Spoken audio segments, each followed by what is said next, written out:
Welcome to Milestone 5, starting the formal application process. In this milestone, we're going to review the proposed licensing opportunity, which is circled in red.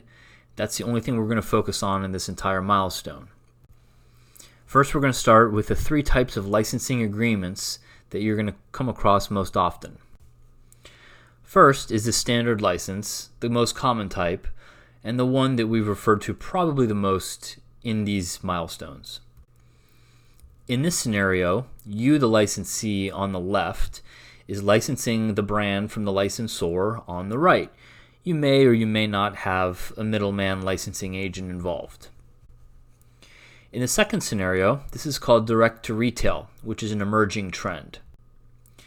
In this situation, the licensee will have a retail store in which they are licensing the brand from the licensor for the purposes of that retail location, thus called direct to retail. In the third scenario, this is called triangle sourcing, and it is a newer agreement that does share some risk, but it is becoming more and more common. Let's look at an example. Triangle sourcing in this situation, say that you're a manufacturer of flashlights, and you are interested in the Craftsman brand, which is owned by Stanley Black & Decker. So what you would do is you would pursue the licensing agreement with Stanley Black & Decker, since they're the ones that own Craftsman. But now, since Stanley Black & Decker has an exclusive distribution agreement for the Craftsman brand with Lowe's, that means that you're going to have to respect that as well if you are a Craftsman licensee, right?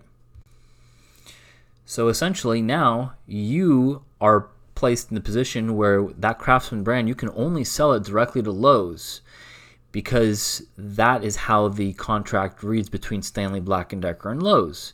And then in all likelihood, the housing IDs that you're going to be using for Craftsman are also going to be exclusive for that Lowe's vertical.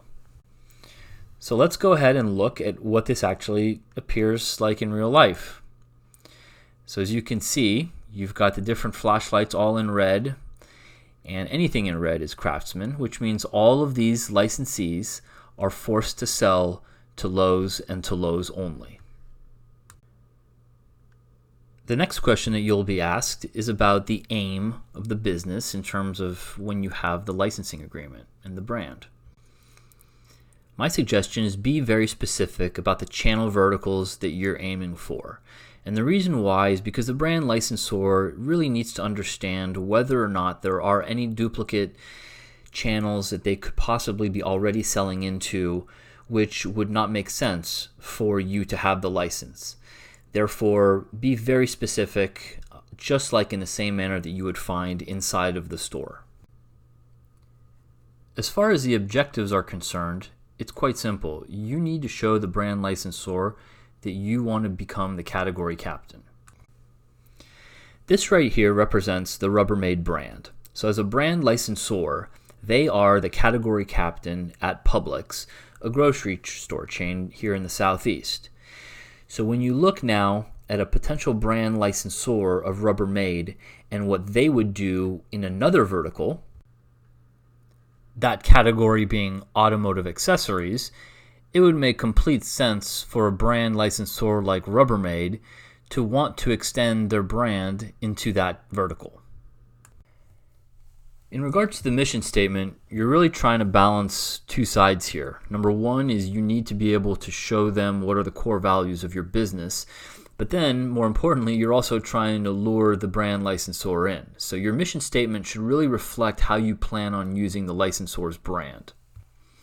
So the three questions that you really need to answer in that mission statement are, number one, what is the core value to which your company is committed to? This should already be part of your initial business plan for your own company outside of the licensing agreement. Two is, what is the core purpose of the company? And three, what goals have been set using the licensor's brand in order to help achieve the mission statement? Now let's talk about the scope of opportunity itself. The scope of opportunity for having a licensed brand should extend beyond one channel of distribution. What you don't want to be is a one-trick pony relying on only one key retailer or channel to help sustain your business. Let me show you how. Let's look here at Lowe's and the Multimedia Solutions category. So here you have RCA and GE, and not only do they have the opportunity to take this portfolio into a DIY center like Lowe's, but they could very well bring that into an office vertical like Office Depot, into a CE vertical like Best Buy, into the industrial hardware vertical like Grainger, or into the two-step consumer electronics WD vertical like Petra. Last but not least are the requested territories. Your answer is going to be based around 3 different points which are critical when you answer this question. Point number 1 is they're going to ask you whether you want an exclusive or a non-exclusive agreement. So I'm just going to read it straightforward here. Unless you're paying a very high guarantee, most agreements are non-exclusive, meaning a licensor could grant the same or similar rights to many companies. In practice, they're not going to do that, but it's often a point of frustration in the legal negotiation for you, the brand licensee.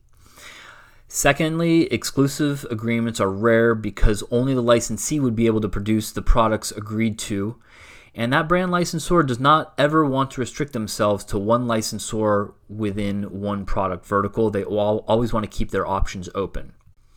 The second point that you're going to negotiate is which channel of distribution you will give exclusivity to. So the biggest point here is never give an exclusivity on the product, a SKU number, a product portfolio, because the products are what you need in order to sell. And if you make the products exclusive, then you really cut yourself short. You need to make the channel of distribution the exclusivity and not the product. Territory point number 3 is the countries and the territories. Make sure that you specify which countries you're interested in using the trademark as well as the territories associated with that country. That said, I'll see you in Milestone 6.